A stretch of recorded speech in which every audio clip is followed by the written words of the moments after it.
Alors bonjour, bonjour à tous, bienvenue pour ce nouvel épisode du podcast à table. Alors pour ceux qui ne connaissent pas encore le podcast, dans l'équipe donc il y a Mélanie mon épouse et puis moi Cyril. On a lancé ce podcast en début de l'année 2025 et l'objectif donc c'est d'édifier les personnes et les exhorter à aller plus loin dans leur vie de foi et à les encourager à faire des plats supplémentaires s'il y a des difficultés, s'il y a des choses qui les empêchent d'avancer en étant édifiés au travers du parcours de vie des personnes qu'on interviewe. Voilà. Donc aujourd'hui, on a une personne qui est déjà venue précédemment et donc je vous invite et on vous invite si vous souhaitez avoir plus de détails sur la vie de Franck, qui est donc là avec nous aujourd'hui, à regarder donc dans la description de la vidéo ou de l'audio Spotify les deux premiers épisodes de son parcours de vie. Alors, j'avais invité donc d'abord Franck à présenter son ministère. Voilà, donc il a un super polo. Yes. Voilà, exactement. Donc, je te laisse présenter en une petite minute ce que tu fais au travers d'LVBN et ce que c'est, voilà, et avant de poursuivre ton témoignage. Oui. Alors, bonjour à tous. Merci de me recevoir encore, Cyril. Toujours un plaisir d'être avec vous. Donc oui, LVBN, ça veut dire la vraie bonne nouvelle. Ça ne veut pas dire que nous sommes les seuls à avoir la vraie bonne nouvelle, mais en tout cas, ça a été simplement le fruit d'une constatation au départ où je voyais dans mes connaissances ou autour de moi un peu plus largement beaucoup de chrétiens qui avaient du mal à vivre ce qui était écrit dans la Bible. Voilà, tout simplement. Et c'est parti de ce constat-là. Et je me suis dit, c'est pas normal de voir des gens pour lesquels c'est difficile ou qui ont du mal à avancer, etc. Et bien sûr, je parle pas de gens qui débutent dans la foi, etc. Il y a un parcours de vie qui est tout à fait normal à chaque fois quand on arrive dans la nouvelle naissance. Mais pour des gens qui sont convertis depuis 15 ans, 20 ans, 30 ans, 35 ans et qui sont toujours avec les mêmes problèmes, etc. Et je me suis dit, tiens, euh, c'est pas normal. Voilà, c'est parti de cette constatation. Donc j'ai commencé à prier. Voilà, bon, et le Saint-Esprit m'a dirigé pour monter ce ministère. Ok. Et donc LVBN est né en Australie il y a maintenant à peu près 12 ans, je pense. Donc voilà, c'est un ministère d'enseignement principalement, où on n'est pas forcément focalisé que sur l'enseignement des chrétiens. Bien sûr qu'on va répandre l'évangile aussi. Il n'y a pas de, pardon, il n'y a pas de spécialisation à LVBN. On est des chrétiens normaux qui essayent de vivre leur foi. Très bien. Et je n'enseigne que ce que je vis moi-même. Voilà, comme je te disais off, bien souvent ça m'est arrivé de vouloir écrire des enseignements, mais j'ai dû attendre 6 mois, 8 mois parfois, afin de pouvoir vivre ce que je voulais enseigner, quoi, de manière naturelle dans ma vie, ce qui fait que je m'interdis d'enseigner quoi que ce soit que je ne pratique pas ou que je vis pas moi-même. C'est bien, c'est super. C'est une bonne Parce que je trouve qu'on peut pas, voilà, on peut pas donner ce qu'on n'a pas, quoi. Voilà, tout absolument. simplement.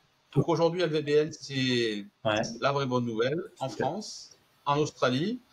On est présent dans la République démocratique du Congo, dans le nord-est, Super. et au Kenya aussi, quoi. Voilà. Euh, donc voilà, on a un site internet principalement et on a une école biblique aussi, une Super. formation biblique. Voilà, il y a tout un tas de ressources sur notre site internet. Et je dirais que le dernier truc qui est important, c'est que chez nous, tout est gratuit. Alors bon, ça peut paraître normal pour les francophones, mais en tout cas, dans le monde chrétien anglophone, il y a beaucoup de choses qui sont payantes.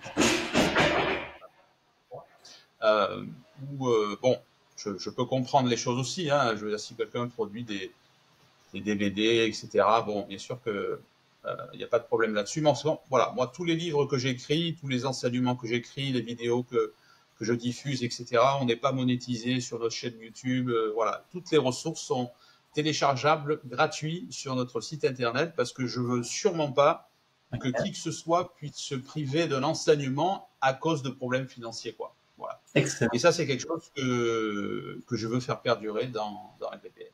Donc on a eu Voilà. présentation d'LVBN. On a eu quand même une bonne photographie, en tout cas des localisations, de l'histoire de ton ministère.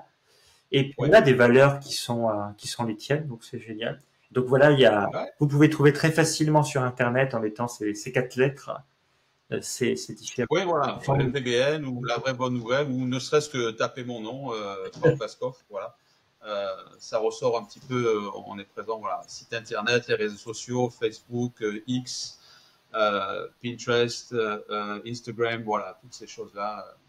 Excellent. On est présent un peu partout. Super. Alors la dernière fois, en fait l'épisode qu'on avait enregistré avec Franck est en deux parties parce que c'était assez long, mais il n'y a pas de souci.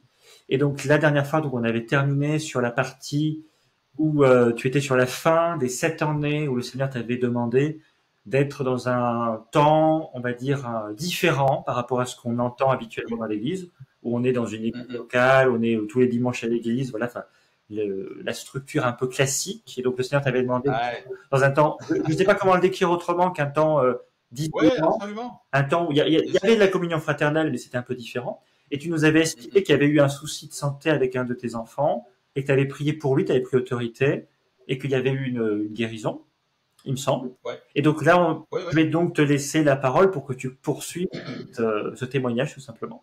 Voilà. Ouais, ouais. Donc c'était là, bah, c'est pas un peu, mais c'était la première fois où j'ai vu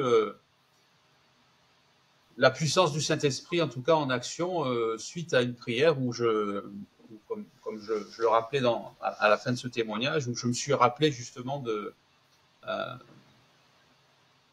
de la belle-mère de Pierre, lorsque Jésus n'a pas parlé à Dieu, n'a pas dit Dieu viens et guéris là, etc. Il a parlé directement à la fièvre. Voilà, c'est ce passage qui est arrivé présent dans ma mémoire, et je me suis dit moi je vais faire la même chose, je vais m'adresser à la fièvre qui est à l'intérieur de mon fils. Et voilà, ça a parfaitement fonctionné, et j'avoue que j'étais même étonné moi-même. Je dis wow, génial. Et voilà, ça a été le début des choses. Et là, on se trouvait à la fin de la période des 7 ans où j'étais un peu mis à part, et où j'ai utilisé ce temps pour être vraiment seul à seul avec Dieu, et bien sûr toujours dans une communion fraternelle, comme on le disait, avec je voyais des chrétiens à gauche, à droite, etc., bien évidemment. Et mais en tout cas, ça a été un temps où je me suis retrouvé voilà, seul à seul avec Dieu, refaire le point sur pas mal de choses, où le Saint-Esprit m'enseignait sur plein de choses, etc. Et c'est là où j'ai découvert aussi, euh, j'aime dire que j'ai découvert la grâce. Alors, je n'ai pas la prétention de dire que j'ai découvert la grâce dans son entièreté, pas du tout, hein, c'est pas ce que je dis, mais par exemple, là où on était, dans l'ancienne église où on était, bon, je ne peux pas la citer, c'est pas intéressant pour le témoignage, mais voilà, on pensait par exemple que, alors après, bon, je comprends que certaines personnes peuvent aller dans un sens ou dans un autre, mais en tout cas, voilà, moi j'étais enseigné comme ça au départ, dans les 20 premières années de ma conversion, où, voilà, on était sauvés, on était nés de nouveau, mais s'il arrivait que on commette un péché grave, par exemple, on risquait de perdre notre salut. Et donc à ce moment-là, il fallait demander pardon à Dieu, etc. Donc c'était un peu un système de up and down comme ça, où voilà, je perds mon salut, je reprends mon salut, je repère mon salut, je reprends mon salut. Et Bon, ça, tu n'adhères pas à cette idée-là, en tout cas, de toi dans tes convictions personnelles. Et là, je suis pas là pour. pardon.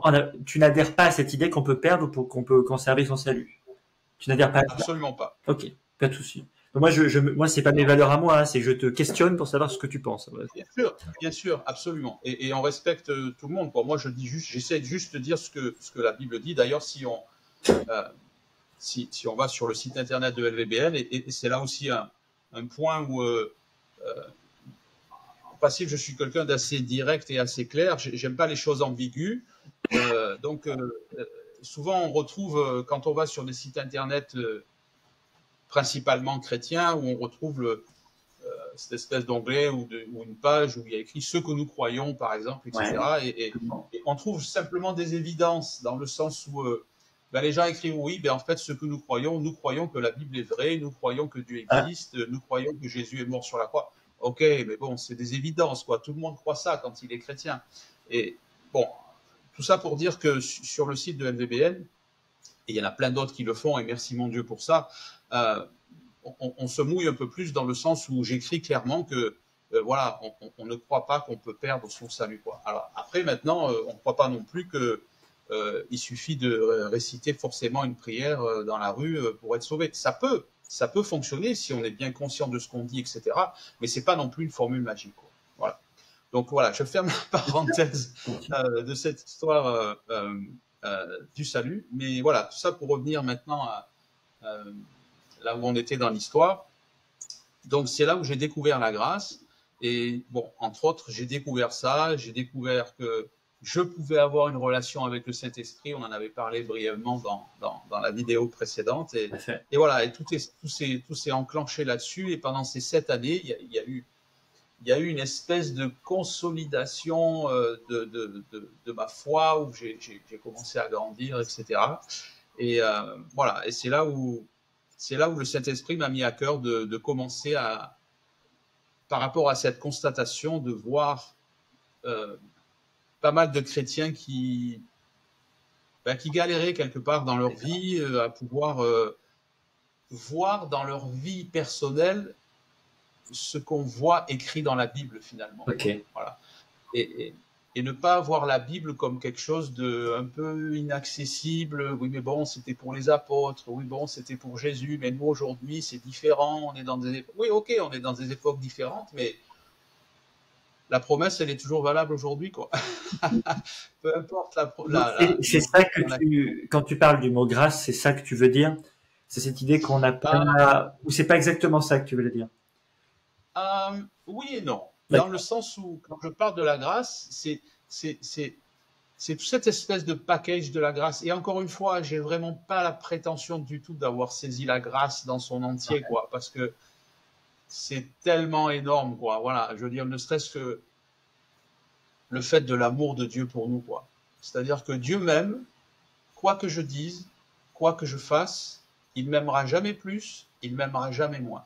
Ce qui ne veut pas dire qu'il sera toujours d'accord avec moi, mais désaccord ne veut pas dire argument, quoi. Argument, pardon, j'ai ça en anglais parce que argument en France, c'est quand on, je crois en français, un argument, c'est quand on apporte une précision, etc. Mais en anglais, c'est quand on a une dispute, finalement. D'accord. Voilà, c'est pas exactement la même chose. Ce qu'on appelle les faux friends, les mots anglais et français. Voilà, tout ça pour dire que c'est pas parce qu'on n'est pas d'accord sur un point qu'on doit forcément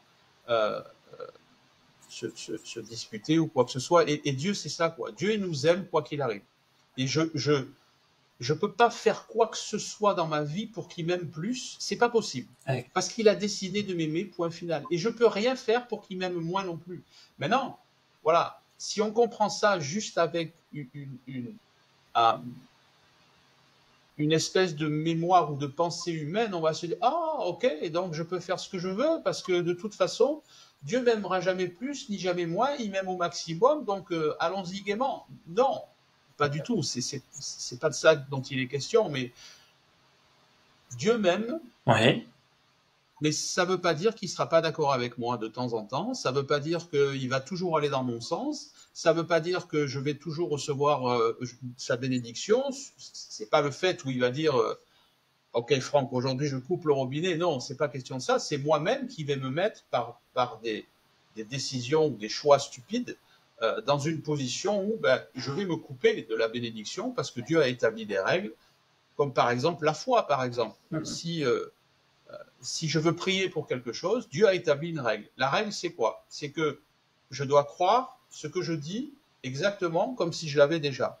Si je ne suis pas dans cette règle, je ne vois pas de résultat. Voilà. Donc tu as une constatation à ce moment-là que les personnes ne maîtrisaient pas suffisamment ce que c'était la grâce et ne vivaient pas dans leur vie. Oui. Et donc c'est une partie de réflexion à la fin de cette journée qui te... c'est ton constat à ce moment-là. Voilà. C'est ça que tu... Absolument. Voilà. Ok. Ce qui a conduit le fait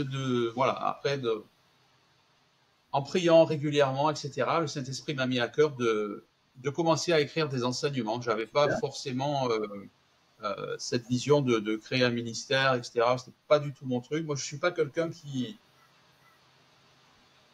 je dirais que humainement parlant, Ouais. pour un Franck qui est pas renouvelé par la nouvelle naissance, je suis pas quelqu'un qui est poussé vers les gens, quoi. Voilà, je suis plutôt moi avec ma famille, tranquille, etc. Laissez-moi tranquille. Voilà, ça c'est mon côté humain non régénéré, ce que j'étais avant. Mais voilà, aujourd'hui, depuis que je suis né de nouveau, c'est plus du tout ça parce que j'aime mon prochain. Ok. Et si j'aime mon prochain, j'ai envie de le manifester, quoi. Donc je me suis dit, voilà, je vais commencer à écrire. Il n'y avait pas de prétention au départ. Je me suis dit, je vais écrire des enseignements pour mes amis, pour mes proches, etc. Et tout simplement, euh, le premier sujet qui est arrivé sur mon cœur, c'était de parler du Saint-Esprit, quoi. Parce que ça a été the revolution dans ma vie, quand j'ai fait sa connaissance, quand j'ai compris que je pouvais avoir une relation avec lui, quand j'ai compris que le Saint-Esprit est Dieu, etc. Voilà. Donc j'ai écrit mon premier enseignement comme ça et je le donnais comme ça quand je parlais à des connaissances que j'avais. Donc c'est parti comme ça. Excellent. Donc l'origine, Et ça c'est le début du ministère LVBN, mais dans les coulisses, bien avant que tu te lances là-dedans. Tu commences à ce moment-là, après les 7 années, à faire sortir des choses qui sont dans ton cœur que le Saint-Esprit a posées et à concrétiser sur des enseignements. Mais t'as pas du tout la vision encore de lancer ce ministère-là avec le site internet, les enseignements, l'évangélisation dont tu parleras tout à l'heure. Et voilà, c'est très, voilà, c'est des feuilles de papier que tu transmets à des amis, à des connaissances pour les édifier avec ce que le Seigneur te donne. D'accord, mais super. Exactement. Ouais, oh oui, absolument. Très très simple. À cette époque-là, on avait intégré une église locale avec ma famille qui était anglophone en France. Donc voilà, on allait à l'église le dimanche, j'avais quelques activités, etc. Donc tu es retourné dans une église avec un autre style, et tu es revenu dans une sorte de communauté avec rien à voir avec l'église précédente, je présume, mais une autre église, une autre communauté, puis et ça t'allait très bien, il y avait un bon fonctionnement, tu te trouvais, voilà. Ok. Ouais. Alors bien sûr avec une vision différente d'avant, dans le sens où dans l'église précédente où on était, bon, après j'avais pas la même maturité, j'avais pas la même vision des choses, etc. J'étais très, à l'époque, j'étais très on-off, comme on dit. C'était tout ou rien, quoi. Donc, j'étais à fond dans les activités, etc. Alors, je dis pas que c'est pas bien d'avoir des activités, hein, mais j'étais juste à fond dedans. Ouais. C'était plus parfois, je dis bien parfois, peut-être un peu plus de l'activisme que quelque chose de voilà qui vient du cœur, etc. J'ai toujours fait les choses de tout mon cœur, mais c'était un peu plus de l'activisme qu'autre chose, quoi. Et donc là, dans cette nouvelle église, voilà, mentalité différente, un peu plus de maturité, un peu moins, voilà, un peu moins bête qu'avant, peut-être, je sais pas si on peut dire ça, dans le sens où voilà, j'ai maturé, et je continue de maturer aujourd'hui. Hein, je veux insister sur ce point. J'ai absolument pas la prétention d'être arrivé au bout. Il y a tellement à découvrir avec Dieu.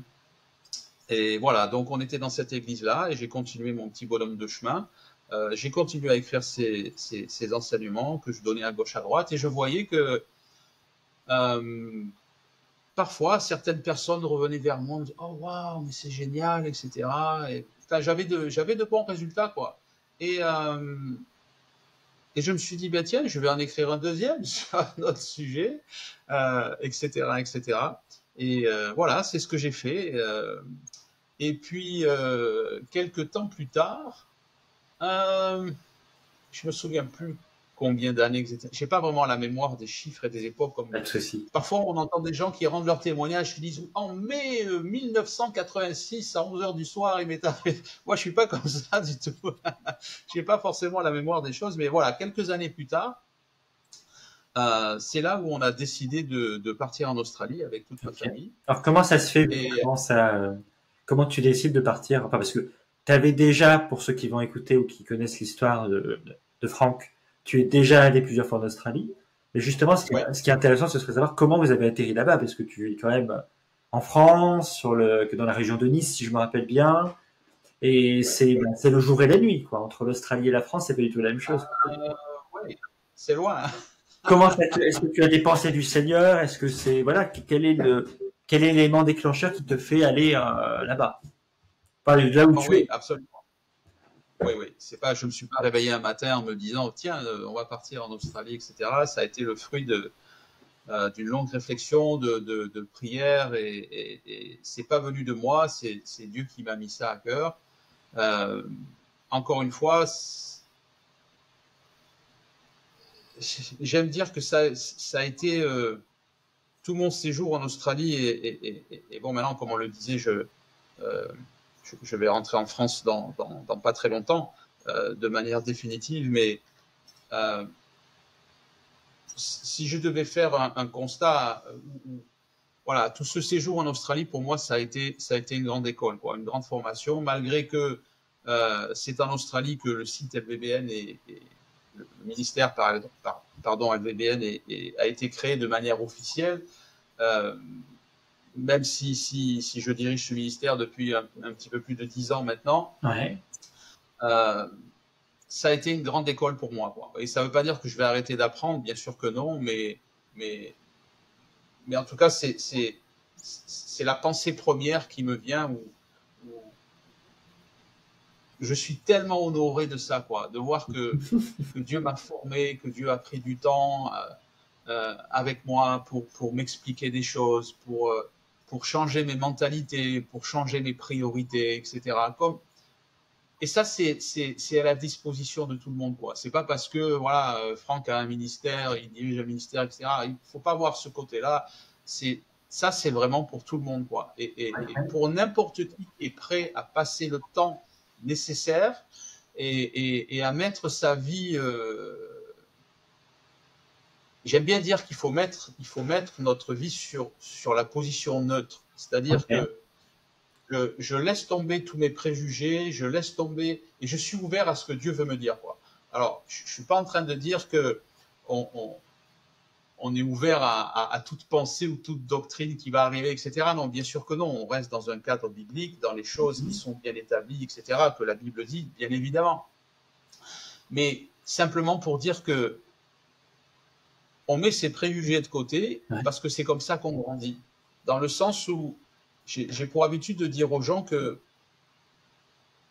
il n'y a pas de croissance si j'admets pas que je me suis trompé ou que j'ai eu tort sur un sujet. Si je reste sur mes positions, ben je bloque la croissance de ma vie, c'est pas compliqué. Il y a des gens, malheureusement, parfois comme ça, avec qui on peut discuter, où euh, ils sont là sur leur position, ils veulent pas en sortir, etc. Alors, il y a deux options dans ce cas-là. C'est où je suis parfait et j'ai la pleine connaissance de 100% du royaume de Dieu, génial, mais en tout cas, moi, je suis pas comme ça.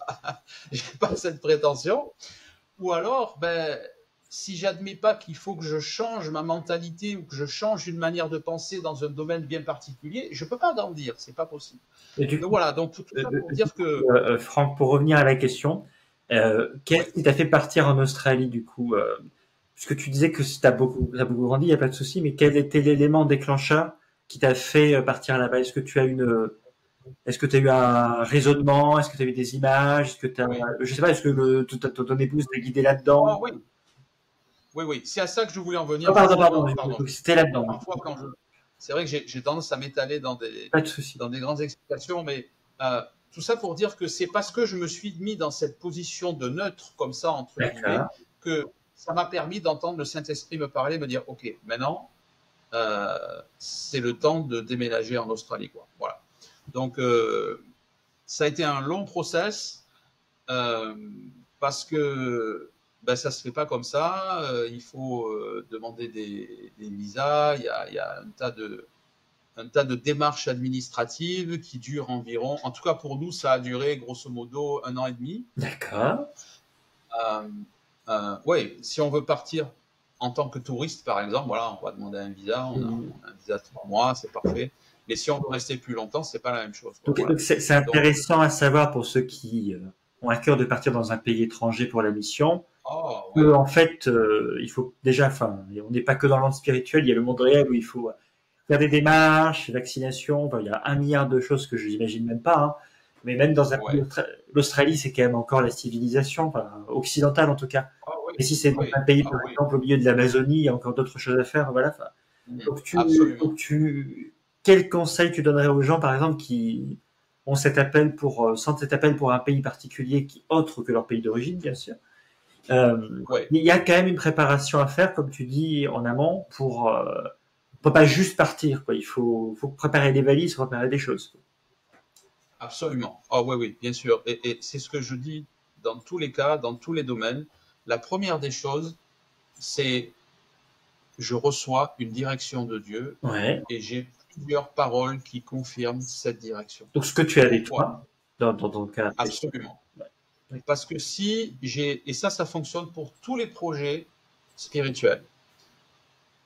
La question n'est pas de savoir est-ce que je vais traverser des galères, mais quand est-ce que je vais traverser des galères? Parce qu'il y aura des galères. Pourquoi? Parce qu'on sait très bien que le diable est là, il est le prince de ce monde, et quand il voit Dieu qui met un projet en place pour certains de ses enfants ou pour des familles en ce qui nous concerne, etc., ben, le diable, il reste pas les bras croisés. Et si j'ai pas une parole de Dieu avec des confirmations sur lesquelles je vais pouvoir m'appuyer dans des moments un peu plus difficiles, quand il va y avoir Ouais.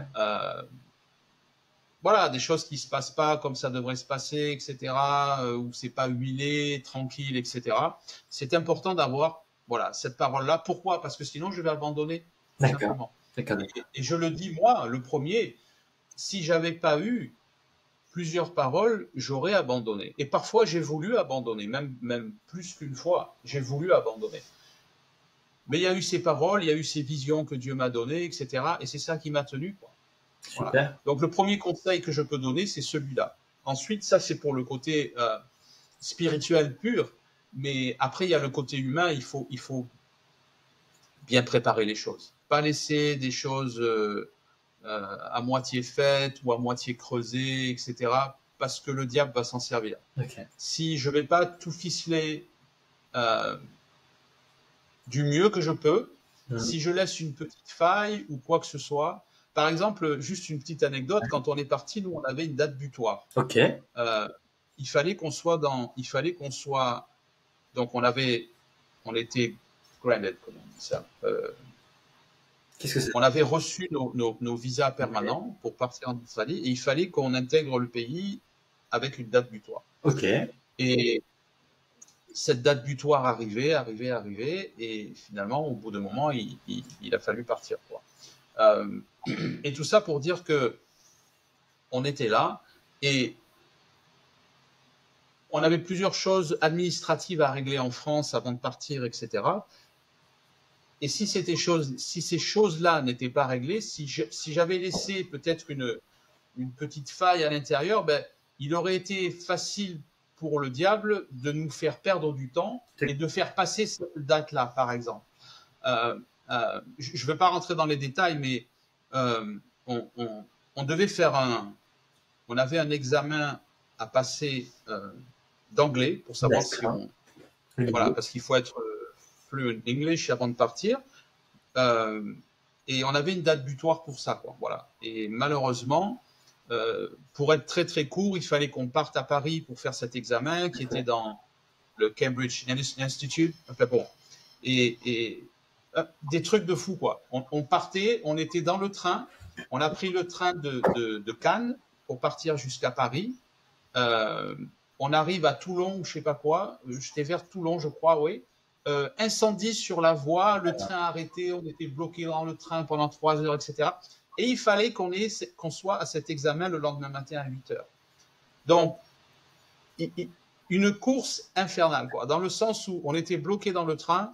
Il a fallu que j'appelle quelqu'un qui vienne me chercher jusqu'à Toulon, qui nous ramène à Nice, vite filer à l'aéroport, essayer d'attraper un avion, mais le temps qu'on arrive à l'aéroport, ben, tous les avions étaient partis, etc.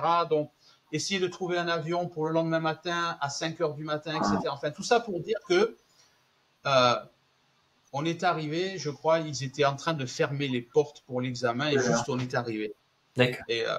Et d'ailleurs, pour l'examen, c'était toute la famille ou c'était juste les parents? Comment ça fonctionne? les parents seulement. D'accord, donc les enfants, ils Voilà. ne sont pas concernés. Voilà. Ouais. Oui, oui, les enfants étaient mineurs, donc ils n'étaient pas concernés. Donc il y a beaucoup de démarches suivant les pays. Je sais qu'il y a beaucoup de francophones qui immigrent au Canada parfois, etc. Le Canada, c'est un peu le même style que l'Australie. C'est assez picky, comment on dit ça Carré ou... Oui, oui, voilà. Il y a des choses bien.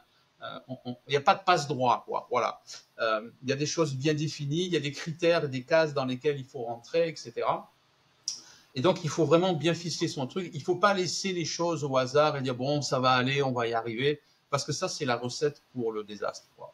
Donc la foi basique à l'Esprit Saint ne suffit pas. Faut pas juste se laisser porter par le bateau en disant on viendra, ça va s'ouvrir, les portes se feront, et puis on va laisser. Non, mais Ouais, c'est un discours qui peut être caricatural de certaines façons. ah, oui. Il n'y a pas que la foi dans la mission, il y a aussi une notion d'organisation, de planification qu'on peut avoir dans des entreprises ou dans la gestion de projet, avec des rétro-planning peut-être. Je sais pas, je donne des mots, moi, de ce que j'ai dans l'outil professionnel, mais ce genre de choses, c'est pas totalement superflu pour pouvoir atteindre ces objectifs-là dans une dimension de mission ou de service pour le Seigneur. Où j'ai absolument, voilà. Si ça fonctionne quand même comme ça, ok. Oui, c'est quelque chose qui se prépare. Après, il ne faut pas non plus être, comme tu l'as dit justement, à fond dans un sens ou à fond dans un autre. Il ne faut pas être fleur bleue, si le oh, alléluia, Dieu va s'occuper de tout et moi je suis là et j'attends, parce que là, ça ne va pas marcher. Et il ne faut pas être dans l'autre sens non plus, à dire, ok, je fais tout par moi-même, par mes propres forces, et ok, Dieu, je t'appelle quand c'est fait, quoi. Non, c'est pas ça du tout, c'est les deux mixés en même temps. Dieu est partie prenante, le spirituel est partie prenante dans tout ce qu'on fait, etc. Je sais qu'avec ma famille, on priait régulièrement pour à chaque fois qu'on avait une petite épine qui arrivait dans le processus d'immigration, etc. Donc voilà, on a vraiment mêlé le spirituel avec l'humain, avec l'administratif, etc. Il faut que ça soit un mélange homogène, en fait. Voilà, alors, du coup, réflexion personnelle à l'instant T. Admettons, tu passes le test. Bon, là, on imagine que tu l'as réussi parce que sinon tu serais pas en Australie actuellement.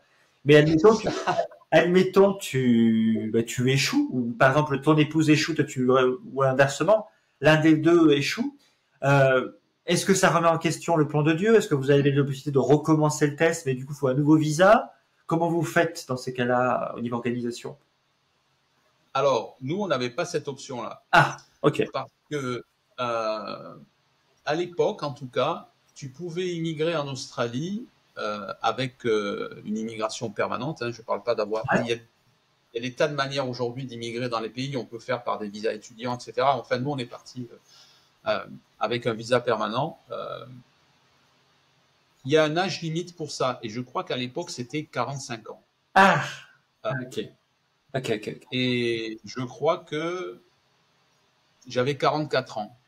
Ah oui, d'accord. À cette époque-là, ce qui fait que si on loupait si on était en retard, on loupait l'examen. Si on loupait l'examen, il fallait tout recommencer à zéro. Si on recommençait tout à zéro, ben, il y avait encore 1 an et demi d'attente. Et moi, j'aurais eu plus que 45 ans, c'était fini. Donc c'est voilà. Et Satan le savait, quoi. Ouais. Satan le savait. Je veux dire, ok, chacun va se faire sa propre idée, etc. Je dis pas que Satan a envoyé un démon avec une allumette et qu'il a mis le feu sur la voie ferrée pour arrêter notre train, etc. Je sais pas ce qui s'est passé et je veux pas rentrer dans des spéculations stupides, bien sûr. Mais ce que je sais, c'est qu'il y a un monde spirituel autour de nous.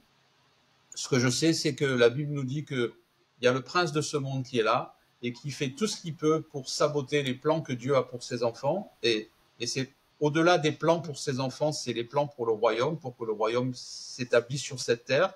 Et voilà, ce que je sais, c'est que on a vraiment été empêchés d'aller passer cet examen, quoi. Et vous avez réussi. Voilà, on a réussi. Merci. Je me rappelle quand on est arrivé, j'étais tellement stressé que moi je suis gaucher, hein, donc j'avais mon stylo dans ma main où j'écrivais. J'étais obligé de tenir mon bras avec mon bras gauche avec ma main droite pour pouvoir écrire sans trembler, etc. Tellement on était pas dans des conditions sereines, voilà. Oh, non, on n'était pas dans des conditions optimales du tout. Mais bon, merci mon Dieu, tout s'est bien passé. Et Et je dirais que si j'ai un conseil à donner, et c'est là où je reviens sur ce que j'ai dit au départ, Ouais. si on a cette assurance que Dieu me dit, va dans cette direction-là, si j'ai des paroles qui confirment ça, attention, quand je parle d'une parole, je ne parle pas de quelqu'un qui vient me voir à l'église et qui me dit ah tiens, Dieu m'a dit qu'il va t'envoyer là-bas, etc. Non. Une parole de Dieu, c'est une parole que Dieu me donne à moi. D'accord. Alors, je peux utiliser quelqu'un d'autre pour confirmer cette parole, oui. Ok. Mais je dis ça parce que ça, c'est un sujet important aussi, dans le sens où il y a beaucoup de gens qui sont partis dans des directions, Ouais. qui ont élaboré des projets sur la base de quelqu'un d'autre. Parce qu'un autre frère ou sœur est venu et leur a dit, voilà, Dieu m'a dit que tu devais faire ça, Dieu m'a dit que, ah d'accord, ok, ben je vais le faire. Non, non, non. Si Dieu veut que tu fasses quelque chose, il vient te le dire à toi d'abord. Ok. Après, il peut utiliser quelqu'un, et c'est ce qui se passe sur le plan biblique. Après, Dieu peut utiliser quelqu'un pour confirmer ce qu'il m'a déjà dit. Mais est-ce que tu as des exemples bibliques de ça, de cette illustration-là? Je dévalue pas ce que tu dis, c'est juste que j'essaye d'orienter le discours. Oui, je dis ça pourquoi? Parce que je ne peux pas baser ma propre vie sur la parole de quelqu'un d'autre. Dans le sens où, oui, il y a des exemples dans la Bible où, par exemple, on voit Paul qui va être emprisonné à Rome, etc. Et on voit qu'il y a ce prophète Agabus qui arrive, par exemple, qui s'attache les mains avec une ceinture, dit voilà, Paul, tu vas être attaché comme ça, etc. Là, par exemple, on voit Paul qui dit quoi? Il dit ok, d'accord, Dieu me l'a déjà dit, quoi. Okay. Je paraphrase je paraphrase le passage, mais on voit pas d'exemple dans le sens où quelqu'un reçoit une parole et la donne à quelqu'un d'autre. Je parle pour vraiment un changement de vie, quoi. Je suis pas en train de dire que, parce que bien sûr qu'on a des exemples bibliques où des fois Dieu va donner une parole à quelqu'un pour la donner à quelqu'un d'autre, parce que ce peut-être quelqu'un d'autre n'est pas assez spirituel ou ne passe pas du temps dans la prière, etc. Et Dieu a du mal à lui parler, quoi. Je sais pas, Dieu a du mal, c'est un pléonasme, ce que je dis, mais il utilise quelqu'un d'autre, peut-être pour recadrer quelqu'un, pour le mettre dans le droit chemin. Oui, d'accord. Mais je parle pour un projet de vie. Voilà. Dans le cadre d'un projet de vie, je ne vais pas mettre ma vie, la vie de ma famille et tout ça en général sur une balance juste parce que quelqu'un d'autre m'a dit quelque chose. Et si ce quelqu'un d'autre s'était trompé, par exemple, je ne peux pas m'amuser à faire ça, quoi. Voilà. Et ça, c'est un conseil, je pense, très important. Donc, le conseil, c'est d'avoir d'abord plusieurs pensées, par exemple, par différentes visions, pensées, enfin voilà, des différents canaux du Seigneur vers toi, et après confirmé par des personnes externes, peu importe le degré de maturité, que ce soit des responsables ou une tierce personne qui peuvent te confirmer ce que tu as reçu. C'est ton partage. Ok, c'est tes conseils. Okay. Voilà. Okay. Ça, c'est ma propre expérience. Okay, c'est de la manière dont je vis les choses. Parce que sinon, je veux dire, Satan peut se servir de tout le monde. De tout le monde. On est bien d'accord que, né de nouveau ou pas, converti depuis 5 ans, 10 ans ou 20 ans, on a tous des pensées parfois qui arrivent et qui nous traversent, qui sont suggérées par des esprits démoniaques, ce qui ne veut pas dire qu'on est possédé ou qu'on est avec des esprits démoniaques ou quoi que ce soit, mais on est tous en proie à ça. Si chacun est honnête, on est tous en proie à ça. Après, avec la maturité, avec cette croissance qui est en nous, ben, ces pensées, elles arrivent et elles sont, comment on peut dire, tuées dans l'œuf quelque part, où elles arrivent et pouf, elles éclatent, parce qu'on sait que ça ne vient pas de nous, parce que on a cette expérience, on a cette maturité, etc. Mais chaque esprit démoniaque a la possibilité de suggérer des pensées à tout le monde. Né de nouveau, pas né de nouveau, converti depuis 10 ans, converti depuis 50 ans. Okay. Ce qui fait que parfois, il y a des gens qui peuvent se faire avoir. Et je ne dis pas que les gens sont malveillants, pas du tout. Mais les gens peuvent se tromper de bonne foi. Ils peuvent venir me voir et me dire, tiens, Dieu m'a dit ça pour toi. Combien de fois j'ai vu des gens qui viennent voir dans les églises, alors, je ne vais pas open a can of worms, comme on dit ici. Comment on dit ça en français? Je ne sais pas du tout. C'est ouvrir ouvrir une boîte avec plein de verres dedans, là, c'est-à-dire parler d'un truc qu'il faut pas. Mais combien de fois j'ai vu des gens dans les églises, par exemple, ou dans les cercles chrétiens, aller voir quelqu'un. Ah tiens, Dieu m'a dit que tu devrais te marier avec celui-là. Dieu m'a dit que celui-là c'est ton mari. Dieu m'a dit que celle-là ça va être ta femme. Et j'ai vu malheureusement des gens qui se sont mariés sur des paroles comme ça, qui ont divorcé 2 ans après.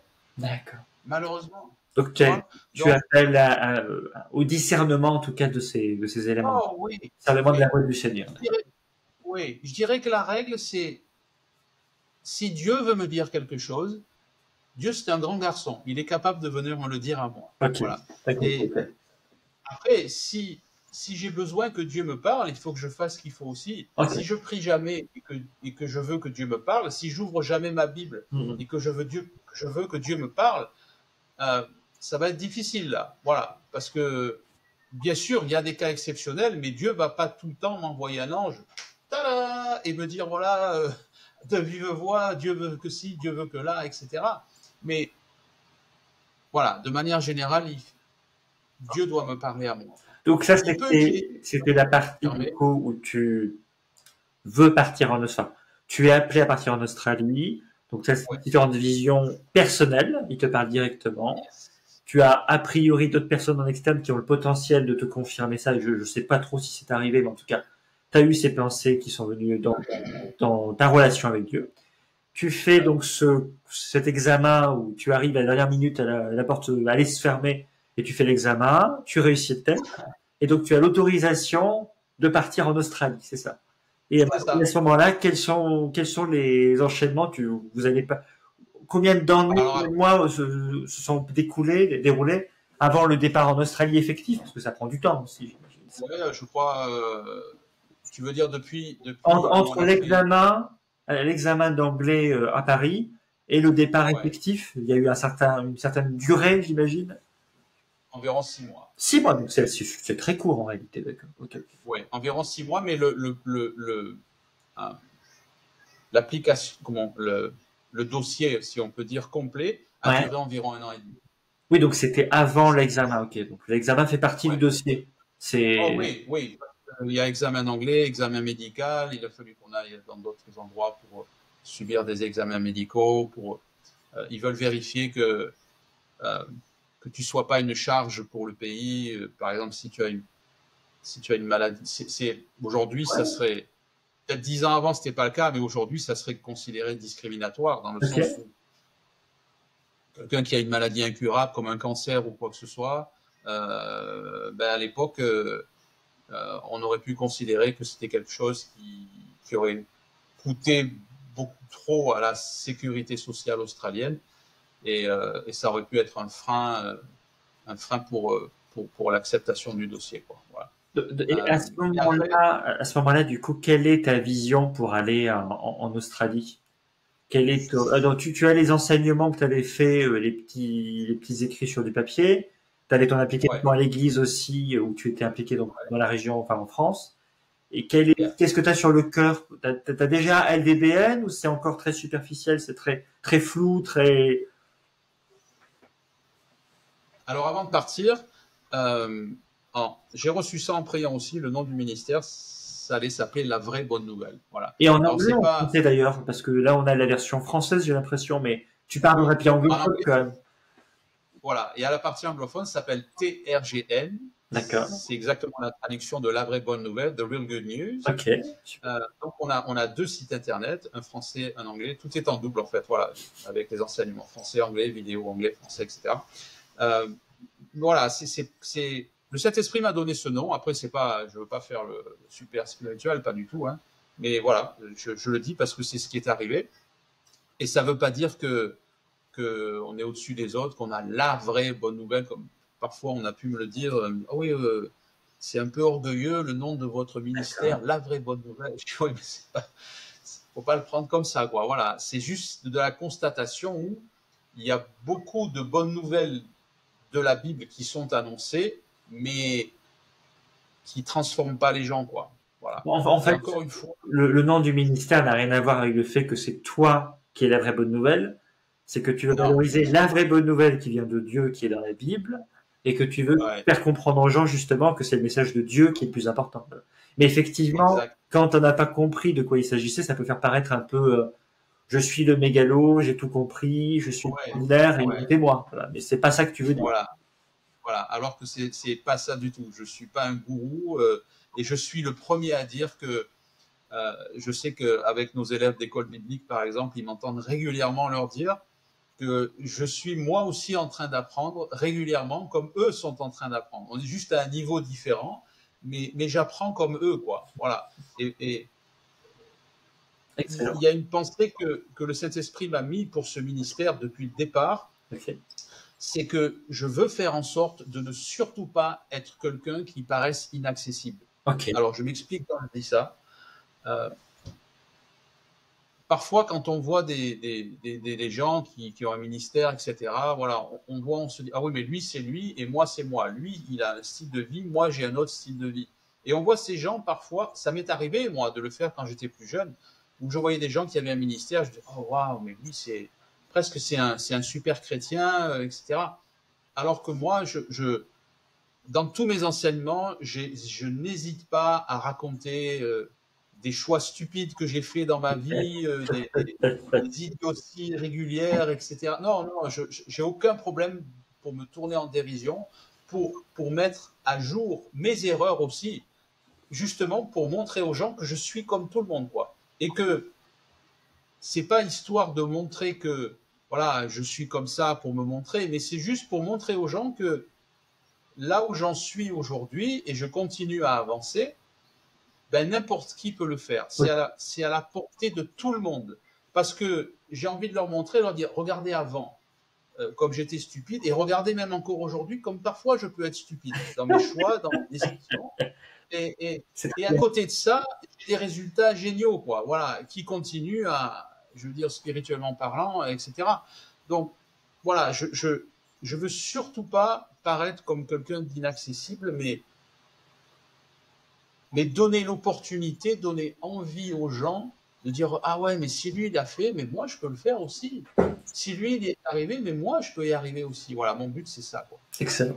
Euh, et je fais ça dans tous mes enseignements, que ce soit dans mes bouquins, dans mes vidéos de teaching, etc., etc., ou dans notre école biblique, quand je fais des sessions directes avec les gens, one-on-one, peu importe.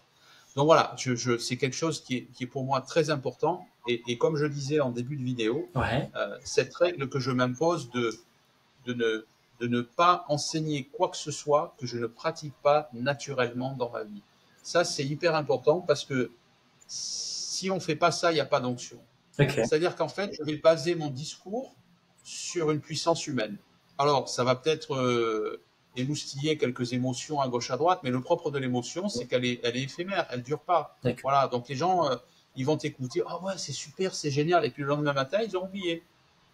Tandis que s'il y a l'onction, ben, l'onction, elle est permanente et elle avance, et du coup, je travaille en équipe avec le Saint-Esprit.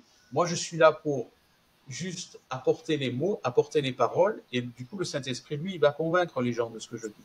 Et moi, c'est ça qui m'intéresse de faire finalement, quoi. Excellent. Donc tu disais au début de l'enregistrement que le ministère était basé dans plusieurs pays, dont 2 pays africains, si j'ai bien compris.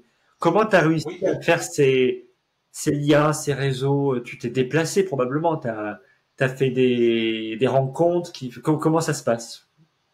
alors ça s'est passé dans le sens où, pour répondre à ta question précédente, Oui. tu m'as demandé comment ça a démarré. Ouais. J'avais la vision de faire juste un site internet au départ et de mettre mes téléchargements à disposition. Ouais. Euh, Comme voilà, j'étais web designer dans mon ancien job, Ouais. euh, je me suis dit, bon, bah, voilà, je vais faire un site web, c'est pas compliqué, etc. Et c'est ce que j'ai fait. Donc, site web en anglais, site web en français, ensuite, bien sûr, tout sur les réseaux sociaux, etc. Et j'ai été contacté par 2 personnes. Une première personne qui est notre directeur au Congo, qui s'appelle Jean-Luc D'accord. Siliabo. Et Jean-Luc a une radio là-bas. Et son projet, il m'a vraiment intéressé parce qu'il m'a contacté, il m'a montré son projet, il me l'a présenté, développé. Il a une radio au Congo, enfin, je ne vais pas rentrer trop dans les détails, mais si malheureusement beaucoup plus de gens devraient être au courant, mais au Congo, il y a des gros problèmes et il y a des guerres civiles depuis 10 ans, 20 ans, entre tribus, etc.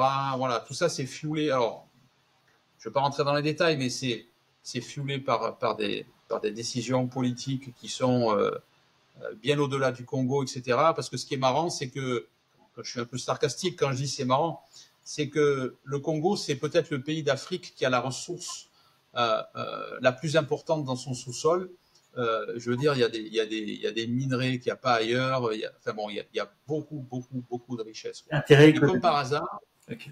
Voilà, exactement. Et comme par hasard, c'est le pays où tout le monde se tape dessus, où les tribus ensemble sont montées les uns contre les autres. Voilà, sauf que au Congo, quand ils se battent, c'est à coups de machette bien souvent ou à coups de mitraillette, etc. Et il y a énormément de persécutions contre les chrétiens. Bon, il y a les côtés musulmans, il y a les côtés chrétiens. Et là où notre bureau se trouve, c'est à Liankoundé, c'est le nom du village, c'est dans le nord-est, région du Nord Kivu, ce qu'on appelle au Congo. Et malheureusement, du Congo, un petit coin. Malheureusement, régulièrement, j'ai des nouvelles de Jean-Luc qui me dit, il n'y a pas longtemps, dans une ville à 50 km, il y a des gens qui ont fait éruption dans une église et ils ont coupé 40 personnes en morceaux, quoi. Voilà, ou parfois, je me rappelle quand il y a eu l'histoire du Covid, par exemple, où nos chères instances gouvernementales étaient complètement à l'ouest au Congo, dans le sens où c'était facile de mettre des gens dans des lockdowns, voilà, quand on devait rester chez soi. Comment on appelle ça en français? Le confinement, tu parles? Confinement, voilà, confinement. D'accord. Les gens en confinement, et c'est facile parce que si on vous disait, voilà, restez 3 jours en confinement, et puis au bout de 3 jours, si tu as besoin d'acheter à manger, tu sors, tu vas à un magasin, tu achètes à manger. Sauf qu'au Congo, ça se passe pas comme ça. Alors, je parle dans les campagnes, et c'est notre bureau, c'est dans un village de campagne, dans le sens où les gens, la plupart du temps, ils font pousser leur nourriture. Donc, ce qui fait que s'ils étaient dans un lockdown, comment tu as dit? Confinement, tu parles. Confinement, voilà, je dis mal ce mot. Si les gens étaient dans un confinement pendant 3 ou 4 jours, il n'y avait plus personne pour arroser tous leurs crops, leurs plantations. Ok, d'accord. Exactement. Donc, au bout de 3 ou 4 jours où ils sortaient dehors, tout était mort, tout était fané, ils n'avaient plus rien à manger. Donc, je me rappelle, il a fallu que, voilà, on a envoyé des fonds pour acheter du riz, des centaines de kilos de riz, etc., qu'on a distribué aux gens, etc., etc. Donc, voilà, ça aussi, ça fait partie des activités de LVBN. On n'est pas que sur le spirituel, mais comme dit la Bible, si ton voisin a besoin d'une couverture, de temps en temps, il faut lui donner, quoi. Voilà. Si quelqu'un a froid, je pense qu'on pourrait appuyer un petit peu donc ces sujets-là, donc la persécution, puis le contexte politique qui est quand même hyper tendu, ce qu'on ne voit pas en Australie ou en France, mais qui existe dans l'immense majorité du monde, c'est comme ça. Et je pense qu'on a eu un peu ça dans le témoignage de Noémie que tu n'as pas forcément vu, mais ça c'est pas grave, c'est dans l'historique du podcast à table. Cette idée qu'il y a vraiment un environnement dans notre continent qui sont instables, tout simplement. Il y a vraiment des gens qui meurent tous les jours, il y a des violences. Et bon, on veut encourager les gens dans leur foi, c'est une chose, mais il y a vraiment cet encouragement aussi de prendre conscience qu'il y a cette église persécutée. Il y a peut-être des personnes qui ont aussi à cœur de partir dans ces pays-là. Donc tu dépeins une photographie qui est très réaliste et très noire, mais c'est du terre à terre. C'est des gens qui sont dans la difficulté quotidienne. Donc c'est très important. Donc on a aussi besoin aussi d'être, on est encouragé, c'est une chose, mais avoir une vraie photographie du monde chrétien aujourd'hui, avec des frères et des sœurs qui sont dans une catastrophe, mais c'est leur quotidien en réalité. Ils sont pas habitués à notre confort occidental. Mais la réalité, c'est qu'ils sont en difficulté. Ils ont, comme tu dis, un niveau de vie qui est très inférieur à nous, avec probablement pas, je sais pas ce qu'ils ont comme confort de vie. En tout cas, ils ont une vie qui est différente de la nôtre, mais ils sont persécutés. Et tu parlais des gens qui étaient donc tués, si j'ai bien compris, qui avaient été tués récemment dans une église donc au Congo, si j'ai bien compris. Donc c'est des situations qui qui sont graves, voilà, qui sont très graves. Donc merci en tout cas de partager ça. Ah, tu as un souci de lumière, c'est ça chez toi? J'ai vu qu'il y avait un souci de lumière chez toi, c'est ça? Il n'y a pas de souci. Oui, je sais pas ce qui s'est passé. Bon, je vais pas me lever pour aller. Pas de problème. Peut-être c'est un timer qui s'est mis off. Est-ce que c'est embêtant? Non, ça devrait le faire. Il n'y a pas de souci, ça devrait le faire. En tout cas, voilà, c'est une des premières fois où on a ces sujets-là, et donc merci de les aborder parce que c'est important. Ouais. C'est la réalité en fait. Et c'est pas juste le monde des bisounours, c'est bien au-delà d'aborder le sujet de la foi. Là, c'est vraiment le terrain. Voilà. Donc merci de ça. Donc je te laisse continuer à aborder le sujet. Hein. Oui, oui, oui. Donc voilà, donc on est au Congo, on est aussi au Kenya. Alors au Kenya, c'est un peu moins actif au niveau de la persécution, mais quand même, il y a toujours. Alors aujourd'hui, c'est vrai que c'est beaucoup le côté musulman, le côté chrétien, etc. Bon, c'est l'époque qui est comme ça, mais alors, je veux faire une parenthèse où moi, j'ai rien contre les musulmans ou quoi que ce soit. Hein. Je veux dire, j'ai des amis qui sont musulmans et j'ai pas de problème avec ça. Simplement, il y a une poignée de gens qui sont extrêmes, comme on peut être extrême. Il y a des chrétiens qui sont extrêmes aussi. Hein, je veux dire, hein, si on regarde. Comment ça s'appelait je cherche le mot en français. Des intégrés, je parle bien avant. Bien avant. Ah, c'est des croisades, les croisés, voilà. Vous avez les croisés où c'était plus ou moins convertis-toi au christianisme où on te tue tout de suite, quoi. Voilà. Donc ça, c'est une forme d'extrême ridicule, etc. Voilà, je vais juste fermer la parenthèse là-dessus. Alors moi, je j'adhère pas à ça au côté musulman, etc. Dans mon côté spirituel, mais bon, après, moi, je respecte chacun. Et voilà, je voulais juste faire cette parenthèse là-dessus. Il n'y a pas de mettre qui que ce soit down ou peu importe, mais voilà, on est là pour annoncer ce que Dieu dit, annoncer ce que la Bible dit, et on voit des résultats, et voilà, il en faut pas plus. Donc, tu as en tout cas ce réseau au travers du ministère LVBN, avec donc ces emplacements donc dans le continent africain, avec cette photographie de ce qu'est la persécution et des gens qui meurent pour leur foi, dans des conditions sanitaires qui sont très éloignées du confort occidental, et donc tu vois dans ton ministère en tout cas des persécutions, tu as des retours de violence vis-à-vis des chrétiens, peut-être aussi des violences des musulmans, je sais pas, peut-être qu'il n'y a pas que d'un côté, il y a peut-être toutes les. Il n'y a pas que ça. Aussi. Il n'y a pas que ça. Voilà, il y a beaucoup d'autres choses en tout cas. Et tu as absolument. Tout à fait. Voilà, en tout cas, il y a. Et je veux juste donner une dernière information là-dessus où j'encourage tous mes frères et sœurs chrétiens à se renseigner sur la persécution. Parce que si j'ai pas une vision complète des choses, de ce qui se passe dans ce monde, je peux pas avoir un bon jugement. Tout à fait. Et parfois, je vois des chrétiens pour qui leur seul souci, c'est « Oh mon Dieu, donne-moi la place de parking devant quand j'arrive à Carrefour. Oh mon Dieu, permets que le feu passe au vert parce que je suis pressé, etc. » Alors, je caricature le truc, c'est un peu marrant, mais c'est un peu vrai aussi. Mais la chrétienne, c'est pas ça. Voilà. Et si mon seul souci en Occident, c'est ça, ben, il faut aussi que je récupère la balance et que je me dise, OK, j'ai des frères et sœurs qui habitent dans une autre partie du monde pour lesquels ben, leur souci, c'est d'avoir à manger tous les jours, par exemple. Ou leur souci, c'est de rester en vie jusqu'au soir quand ils se lèvent le matin, par exemple. Parce que s'ils sont dans un pays persécuté, ils peuvent être assassinés. Au Nigeria, par exemple. Le Nigeria, c'est le pays le plus persécuté du monde en ce qui concerne les chrétiens. D'accord. Personne n'en parle jamais. C'est pas les médias de masse qui vont en parler parce que ça les intéresse pas.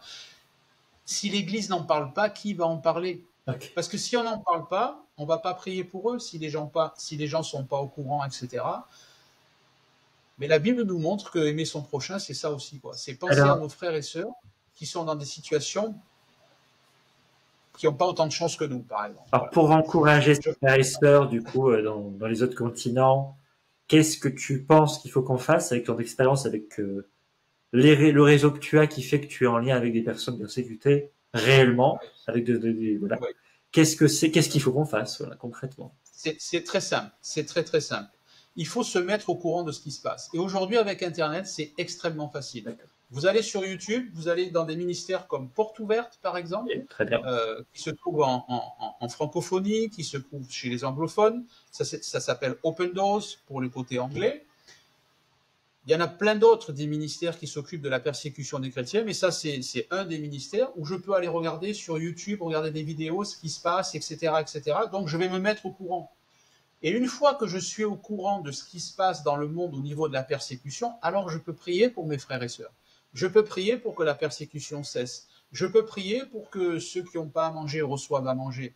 Je peux aussi aider si je veux, par exemple. Je peux envoyer des dons à des ministères dignes de ce nom, bien sûr, en faisant bien attention à où est-ce que j'investis l'argent pour le royaume, quoi.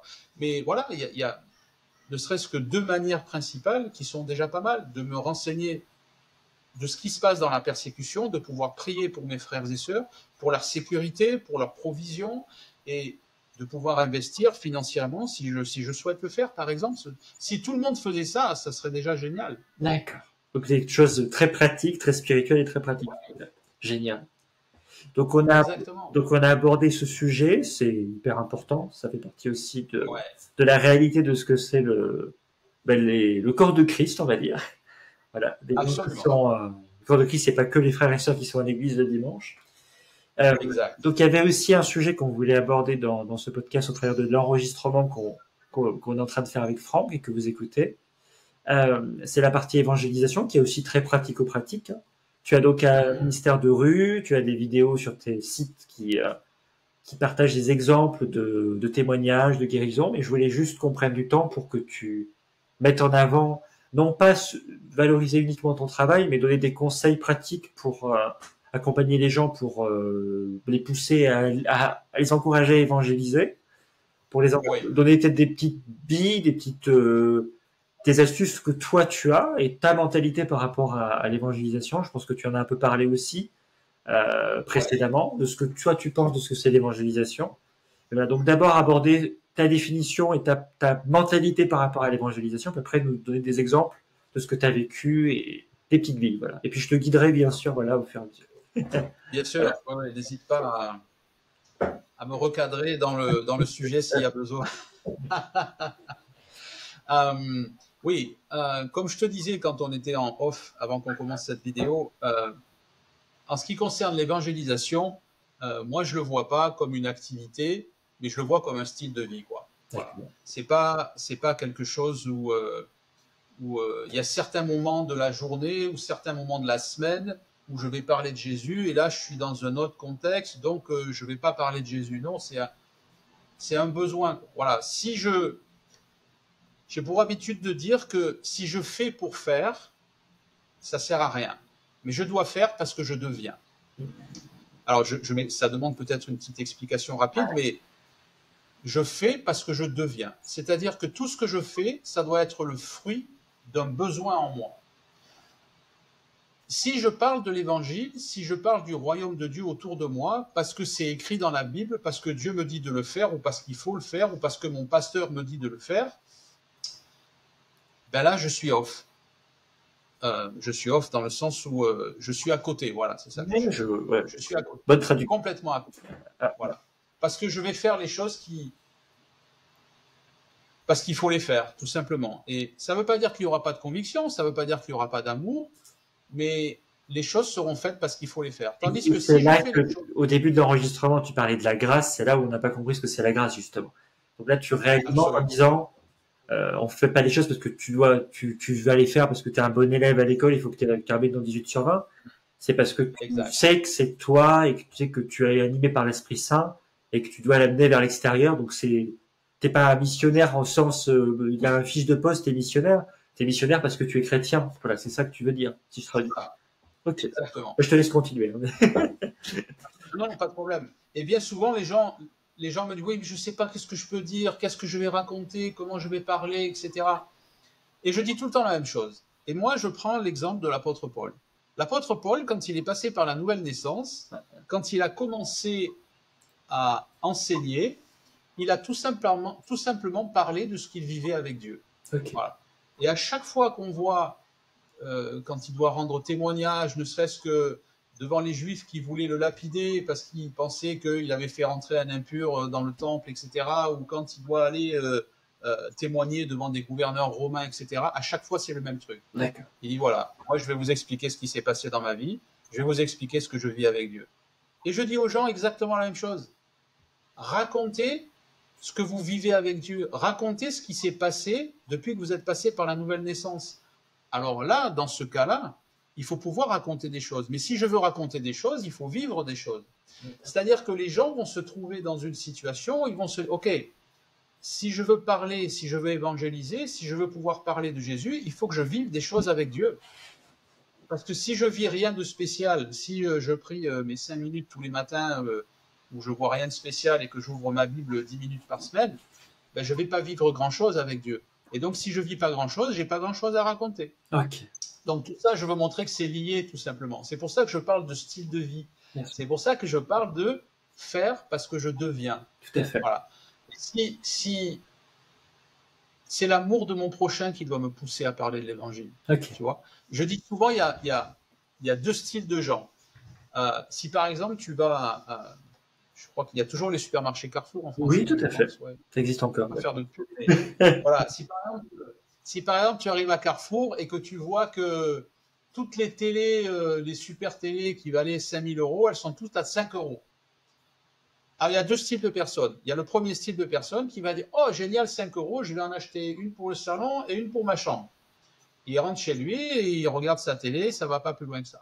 Ouais. Tu as le deuxième style de personne qui va dire « Oh, wow, génial, je vais m'en acheter une pour mon salon, une pour ma chambre, et je vais le raconter à toute ma famille et à tous mes amis parce que j'ai envie de leur en faire profiter. » Ok. Ça, c'est le deuxième style de personne. Voilà. Et chez les chrétiens, on trouve les deux styles de personnes, malheureusement. C'est-à-dire qu'on trouve des gens qui ont reçu l'évangile, qui ont reçu la nouvelle naissance, mais ils la gardent pour eux.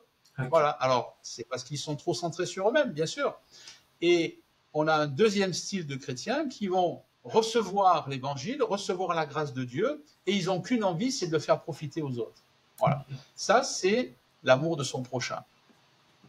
Et c'est ce que Jésus disait. Comment les gens vont nous reconnaître, nous les chrétiens? Parce que vous vous aimez les uns les autres. Et nous aimer les uns les autres, c'est pas que se faire des embrassades le dimanche matin quand on arrive au culte. C'est aussi s'aider les uns les autres, c'est aussi parler de l'évangile, aimer son prochain, s'aider les uns les autres, etc., etc. Et donc voilà, c'est juste ça. Je dirais que c'est la base. Si j'ai pas ça, je vais m'essouffler au bout d'un moment. Donc la première clé, c'est aimer les gens sincèrement comme Christ nous a aimés. C'est cet amour fraternel, enfin pas que fraternel, et pas que la communauté. Il y a des gens qui sont pas encore croyants. En tout cas, c'est l'amour qu'on a pour les autres. Est-ce que tu nous... Absolument. D'ailleurs, si tu vas sur la première chose quand tu arrives sur le site internet de LVBN, il y a écrit aimer votre prochain parce que c'est la base. S'il n'y a pas ça, il n'y a rien. Okay. Voilà. Okay. Dieu a envoyé Jésus parce qu'il nous a aimés. C'est ça. Et il nous a aimés le premier. Et s'il n'y avait pas eu ça, Jésus serait jamais venu. Si Jésus n'était jamais venu, pas de nouvelle naissance. S'il n'y avait pas de nouvelle naissance, pas de royaume de Dieu sur la terre. S'il n'y avait pas de royaume de Dieu sur la terre, aucun changement chez les êtres humains. Voilà. Okay. Je parle juste au niveau humain. Donc, l'amour du prochain, c'est la base.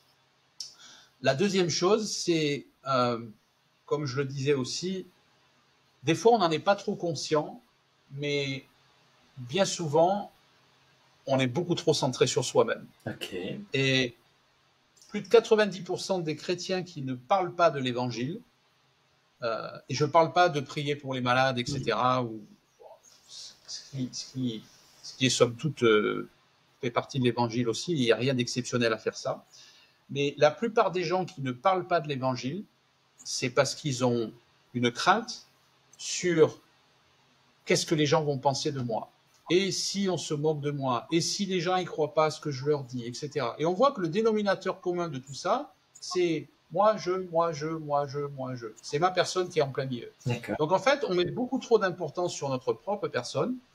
On manque d'humilité.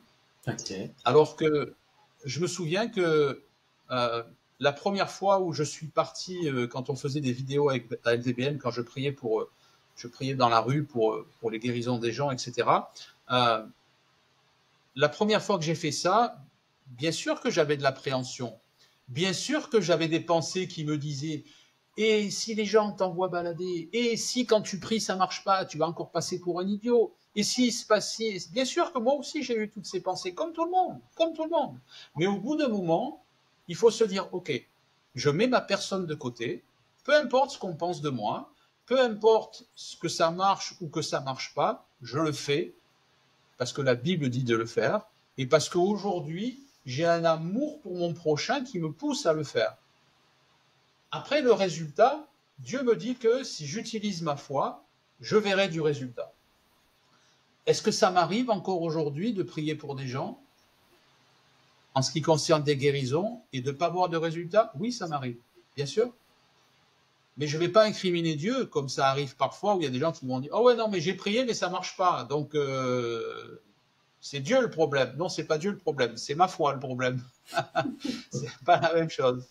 Donc, ça me montre tout simplement que je dois continuer à grandir, que je dois continuer à avancer, que je dois avoir une croissance dans ma relation avec Dieu, dans ma relation avec le Saint-Esprit, etc., que je dois faire preuve d'humilité, etc., etc.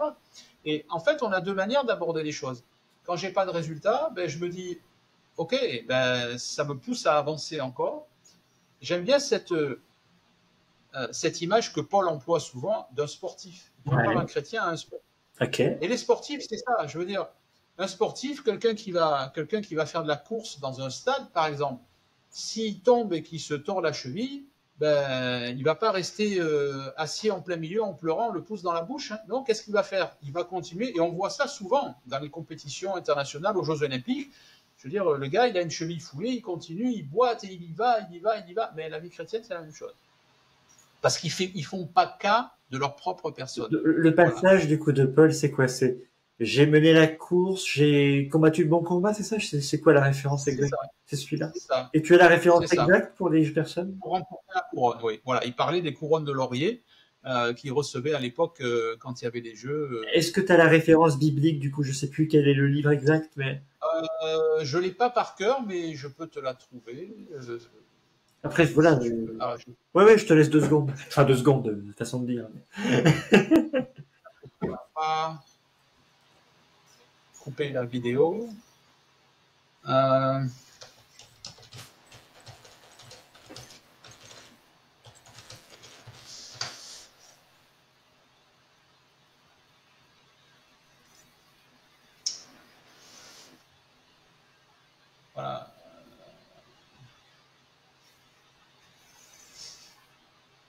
Alors, il y a plusieurs passages, je crois que c'est dans 1 Corinthiens 9, si ouais, je dis pas de bêtises.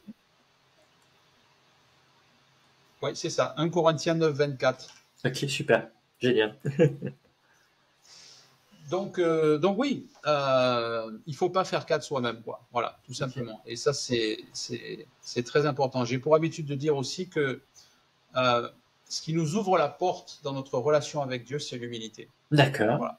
C'est pour ça que dans Hébreu, il est écrit que Dieu résiste aux orgueilleux, mais il fait grâce aux humbles. Alors ça, il faut le comprendre aussi dans le contexte. Ça ne veut pas dire Dieu qui dit « Oui, tu es un orgueilleux, je te résiste, je te donnerai rien, etc. » Non.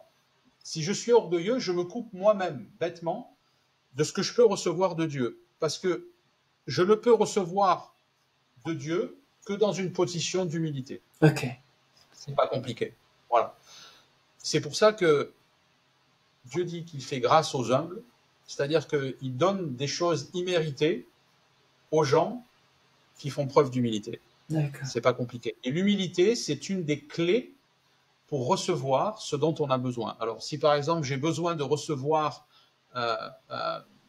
du boldness, comme on dit ça, du courage, du courage, exactement. Voilà. Si j'ai besoin de recevoir du courage pour aller voir les gens, pour les aborder, etc., etc., c'est dans l'humilité que je vais le recevoir. C'est en mettant mon moi de côté. Voilà. C'est pour ça que Jésus dit aussi souvent, j'utilise ce passage souvent où Jésus dit, celui qui veut être mon disciple, il faut qu'il meure à lui-même. D'accord. Okay. Tout simplement. Voilà. Qu'il renonce à lui-même et qu'il se charge de sa croix. Et j'aime bien l'évangile, la version de l'évangile de Luc, parce qu'il dit qu'il se charge, en français on dit journal de manière journalière Ah, 7 c'est fois. ça. Voilà. Ok, Voilà. ok. Donc, voilà. Jésus nous dit que je dois faire mourir le moi. Et si je fais mourir le moi, c'est là où je peux devenir un disciple. Et un disciple, c'est quoi? C'est quelqu'un qui fait exactement ce que son maître fait, quoi. Il marche dans les traces du maître. Donc, si je veux avoir ce courage pour parler aux gens, si je veux avoir du résultat quand je parle de l'évangile, etc., il faut que je renonce à moi-même. Ça, c'est la condition sine qua non. Donc, Voilà. L'apôtre Paul, pas de... aimer les personnes. Donc, la première clé, c'était Ouais. donc aimer les personnes de façon, comment dire, pas comme Dieu nous aime, voilà, tout simplement. Inconditionnellement, absolument. Après, il y avait donc les notions de sport, donc pour de mourir à soi-même, c'est une chose, mais je sais plus. Le cas de soi. Voilà, voilà, exactement. Et donc de mourir à soi-même aussi. Ok, super. Est-ce que tu aurais des exemples maintenant de témoignages de ce que tu as vécu dans la rue, sans parler forcément de Bible, de tout ça, mais en tout cas enfin, sur ton site internet, il y a beaucoup de vidéos qui abordent les sujets de tes rencontres, diverses rencontres dans la rue. Est-ce que tu pourrais nous faire des témoignages de ce que tu fais? Alors là, c'est dans la partie évangélisation officielle avec le ministère, mais comme tu disais, c'était vraiment ton quotidien, c'est ton fonctionnement, ta mentalité. Est-ce que tu peux donner quelques exemples de rencontres, de témoignages, de ce que tu as pu témoigner de ta foi avec des personnes, même récemment, voilà. Oui, oui. Oh, j'en aurais des milliers dans ma vie, mais récemment, la dernière fois, j'étais à la gym, je faisais ma gym tranquille, et je vois un monsieur qui était à côté de moi, il devait avoir peut-être 10-15 ans de plus que moi, et je le vois boiter, et apparemment c'est un strap sur son genou, là. D'accord. Et voilà, donc je suis allé le voir et j'ai dit, oh, je pense toujours, excuse-moi, je reviens toujours à la Bible, mais je pense toujours à cet exemple de Jésus quand il a abordé la femme samaritaine. Ouais, Il y a toujours, voilà, ça c'est important, de ne pas sauter sur les gens non plus.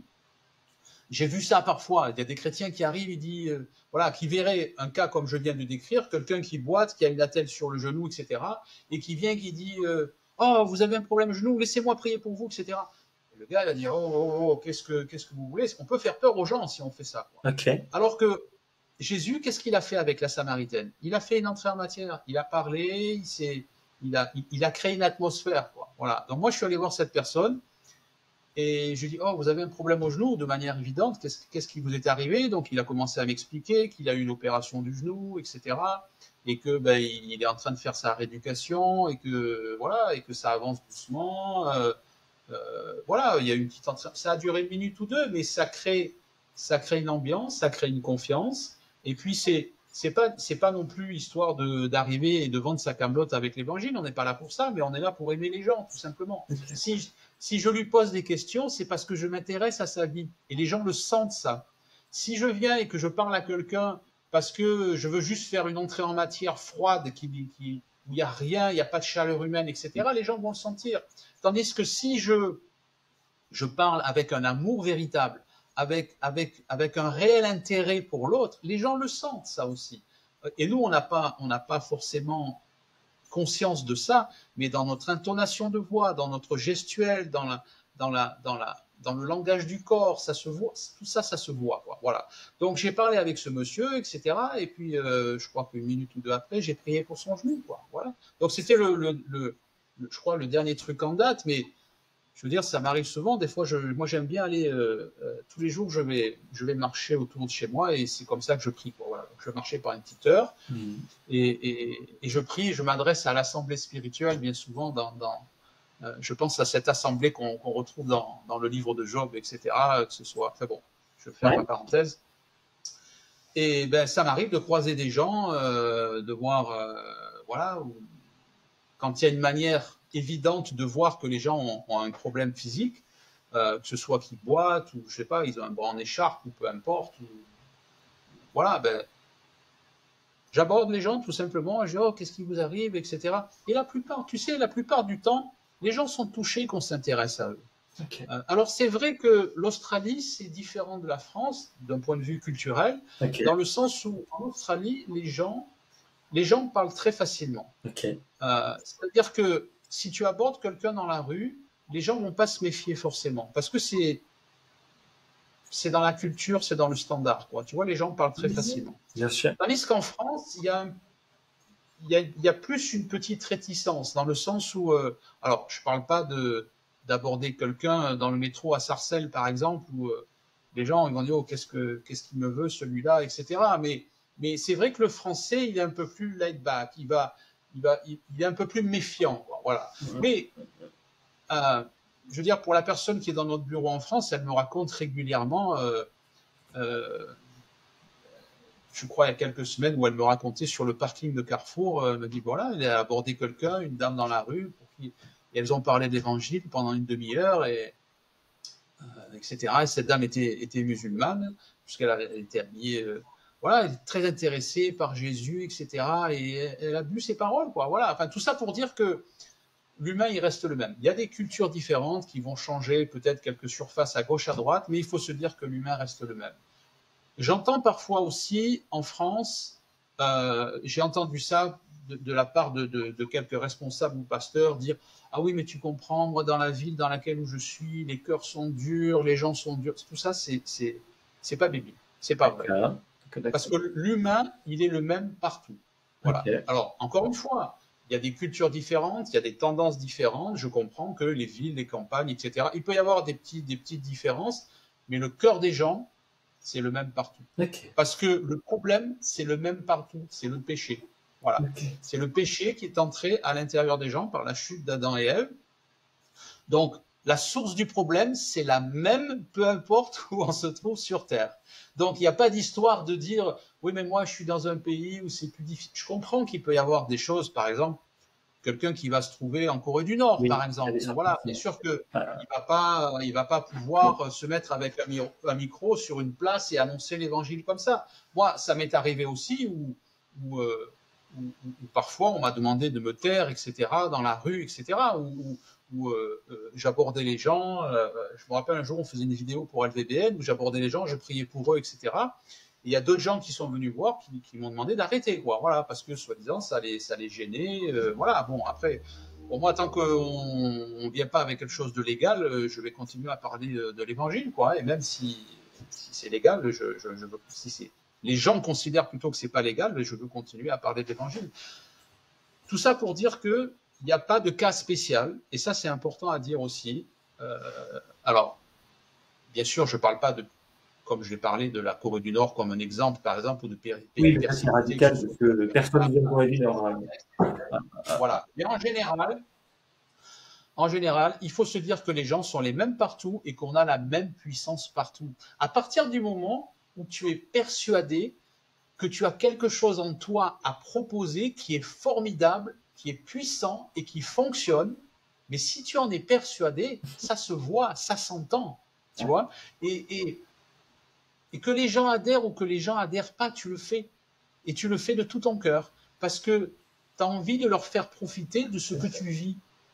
Voilà, c'est la différence entre les mettre au courant de quelque chose que tu ne vis pas forcément, pleinement, versus leur faire profiter de quelque chose que tu vis. Et ça n'a plus rien à voir.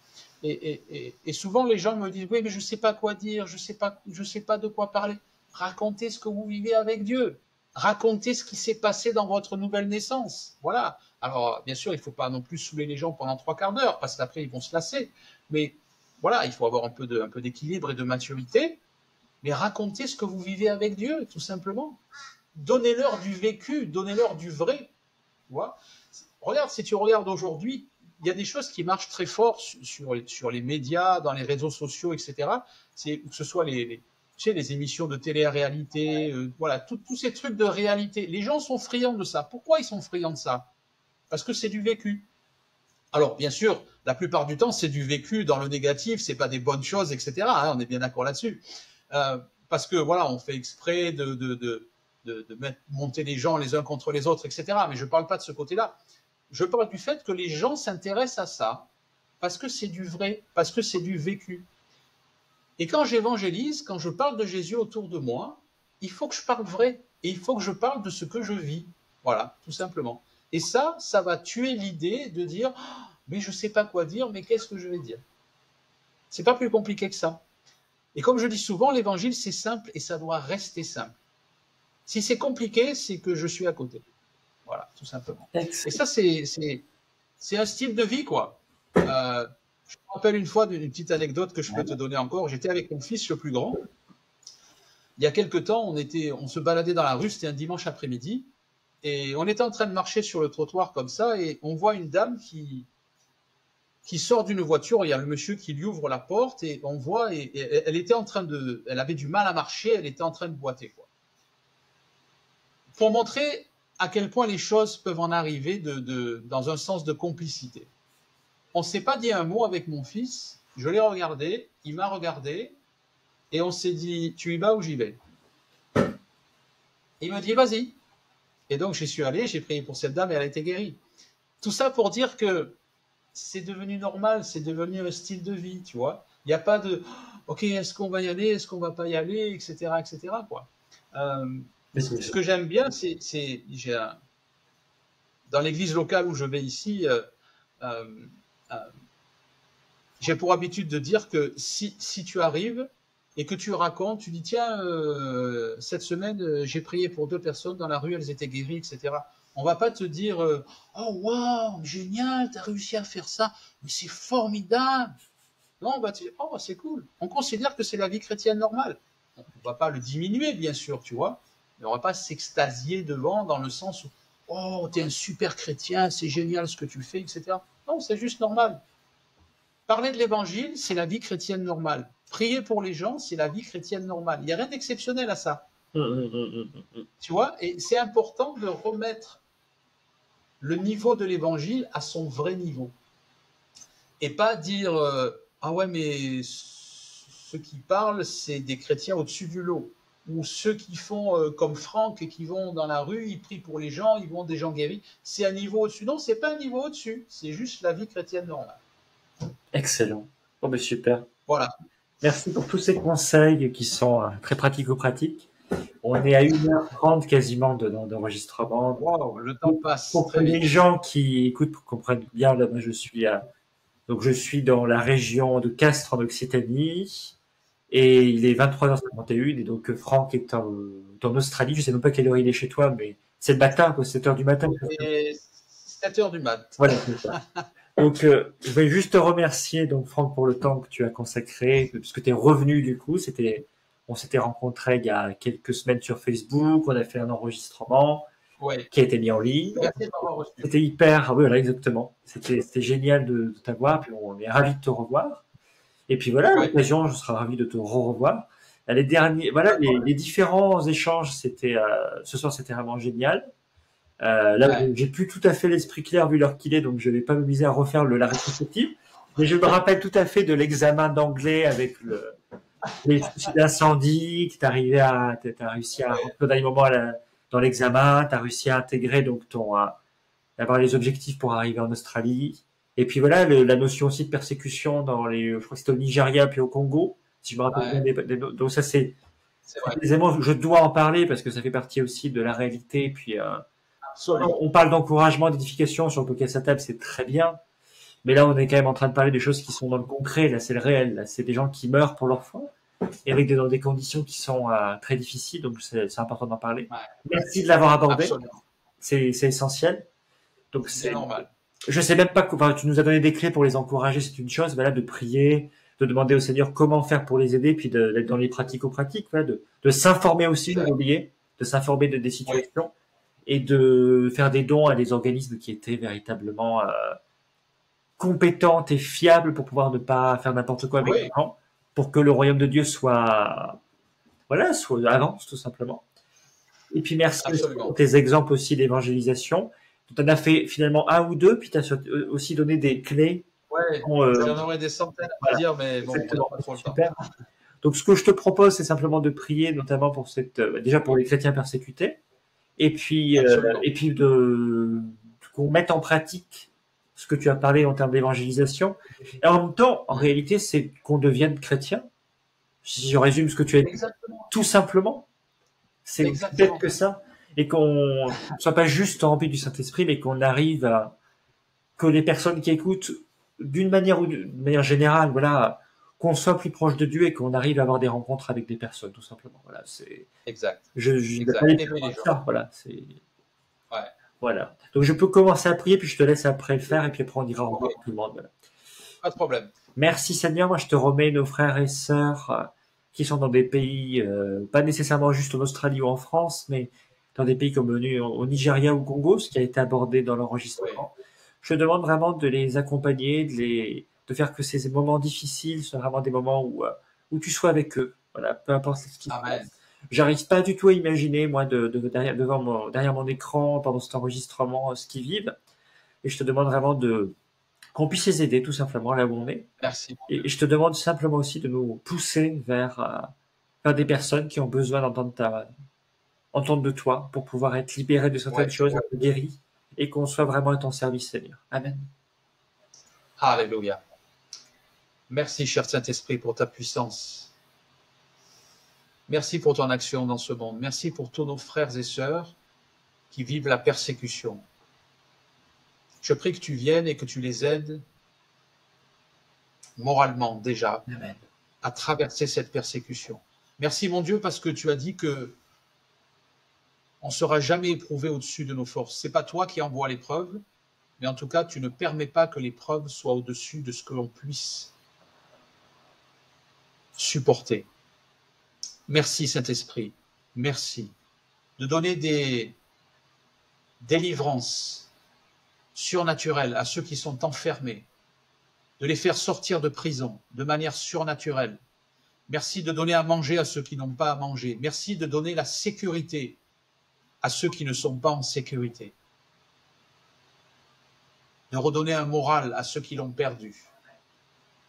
Merci Saint-Esprit. Merci pour ta puissance, pour tous nos frères et sœurs qui sont persécutés dans le Nord Kivu, au Congo, dans les autres régions, dans le Nigeria, en Corée du Nord, en Chine, bien des endroits où l'évangile est vu comme une menace. Merci pour le courage de tous mes frères et sœurs qui continuent à répandre l'évangile malgré la persécution. Malgré leurs vies qui sont mises en danger, ils continuent de parler. Et je sais que même beaucoup prient pour nous qui sont dans les Western countries. Merci mon Dieu pour leur courage. Merci Saint-Esprit pour ton action surnaturelle. Comme tu l'as fait bien des fois avec l'apôtre Paul, où tu l'as sorti de situations difficiles et terribles de persécution. Quand tu as permis qu'il ne meure pas lorsqu'il a été lapidé, quand tu as permis qu'il ne perde pas la vie dans les naufrages en mer. Merci pour nos frères et sœurs que tu gardes en vie. Et merci pour le courage. Et merci pour la joie et la paix, comme disait l'apôtre Jacques, qui anime ceux qui sont persécutés. Merci Saint-Esprit. Merci pour mes frères et sœurs qui écoutent toute cette vidéo et qui voudraient continuer ou qui voudraient commencer à parler de l'Évangile, à prier pour les gens, à vivre la vie chrétienne normale, tout simplement. Je prie que tu les enseignes, je prie que tu leur montres, je prie que tu les aides à vivre des choses puissantes. Je prie que tu leur donnes le courage, que tu les aides à utiliser l'humilité et à mettre leur moi de côté, afin qu'ils puissent vivre des choses d'amour et puissantes avec toi, mon Dieu, pour qu'ils puissent les partager avec les autres, dans la rue, dans les familles, dans les connaissances. Merci, mon Dieu, pour ton Église qui continue de grandir et se fortifier. Merci pour le ministère de Cyril aussi. Je prie que ce ministère grandisse, que ça aide beaucoup de gens, que toutes ces vidéos puissent en aider beaucoup à grandir et à avancer avec toi. Merci de le bénir, lui, avec sa femme et ses enfants aussi. Au nom de Jésus, alléluia. Amen. Amen. En tout cas, merci pour votre écoute. Merci Franck pour ton temps si précieux. Avec grand plaisir. Une bonne journée, puis moi, une bonne nuit. Ok. Ciao, ciao. Bye bye. Au revoir.